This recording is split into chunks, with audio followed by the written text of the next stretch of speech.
सो दोस्तों LT foods limited company अपनी quarter 4 के रिजल्ट को डिस्क्लोज करते चले देखते हैं क्या है क्वार्टर 4 नंबर्स के अंदर। लेकिन उससे पहले बता तो कंपनी ₹1 प्रति शेयर के हिसाब से जो है डिविडेंड देने जा रही है, डिविडेंड अनाउंस किया है। तो ये जो नंबर हम देख रही है कंसोलिडेटेड रिजल्ट्स हम देख रहे हैं। तो यहाँ पर आप दिखा दे रहे जो सबसे पहले अगर बात करते हैं इनकम की, तो आपको यहाँ पर इनकम देखने को मिला, जो टोटल इनकम है ये सभी नंबर से लाख्स में दिया गया, लेकिन हम यहाँ पर डिस्कस करेंगे करोड़ में, राइट।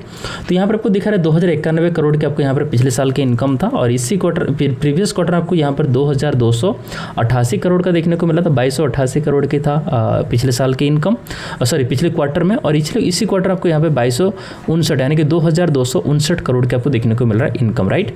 तो अगर हम क्वार्टर ऑन क्वार्टर देखते हैं तो आपको यहाँ पर जो है इनकम आपको बढ़ता हुआ देखने को मिल रहा है, और ईयर ऑन ईयर देखते हैं तो आपको यहाँ पर बढ़ता हुआ देखने को मिल रहा है, और क्वार्टर ऑन क्वार्टर देखते हैं तो आपको इनकम आपको थोड़ा सा कम होता हुआ देखने को मिला। पिछले क्वार्टर में था 2288 और इसी क्वार्टर में 2259 दिखा रहा है, यानी कि इनकम आपको क्वार्टर ऑन क्वार्टर आपको इनकम कम होता हुआ देखने को मिल रहा है, लेकिन ईयर ऑन ईयर आपको यहाँ पर बढ़ता हुआ देखने को मिल रहा है। सबसे पहले उसके बाद अगर खर्चा की बात करते हैं तो आपको यहाँ पर खर्चा नज़र आ रहा है, जो कि पिछले साल में आपको यहाँ पर पिछले साल आपको यहाँ पे 1898 करोड़ के देखने को मिल रहा था, और पिछले क्वार्टर में 2094 करोड़ के देखने को मिल रहा था, और इसी क्वार्टर आपको यहाँ पर 2048 करोड़ के देखने को मिला, राइट।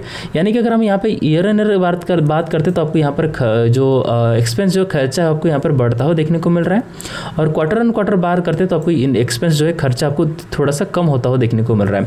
पिछले क्वार्टर में आपको दिखाई दे रहा है कि 2094 था, और यहाँ पे इसी क्वार्टर में 2048 है, यानी कि इन खर्चा आपको यहाँ पे कम हुआ है क्वार्टर ऑन क्वार्टर, और ईयर ऑन ईयर आपको यहाँ पे बढ़ता हुआ देखने को मिला है, राइट।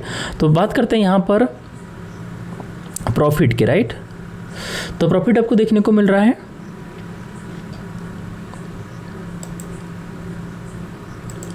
तो प्रॉफिट आपको देखने को मिल रहा है, पिछले साल में देखें तो 150 करोड़ की था, और पिछले क्वार्टर में आपको यहाँ पर 145 करोड़ की था, और इसी क्वार्टर में 160 करोड़ के देखने को मिला। यानी कि अगर देखते हैं ईयर ऑन ईयर देखते हैं तो आपको यहाँ पर जो प्रॉफिट आपको यहाँ पर इंक्रीज होता हुआ देखने को मिला, बढ़ता हुआ देखने को मिल रहा है, और क्वार्टर ऑन क्वार्टर देखते हैं तो प्रॉफिट आपको यहाँ पर भी बढ़ता हुआ देखने को मिल रहा है, जो कि हमारे सामने एक अच्छी देखने को मिल रहा है, राइट। सो EPS की बात करते हैं।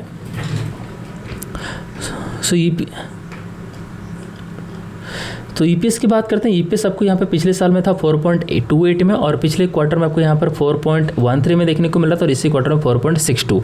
यानी कि अगर हम ईयर ऑन ईयर देखते हैं तो आपको EPS आपको यहाँ पर बढ़ता हुआ देखने को मिल रहा है, क्वार्टर ऑन क्वार्टर देखते तो EPS आपको बढ़ता हुआ देखने को मिल रहा है, जो कि ये भी एक पॉजिटिव नज़र आ रहा है।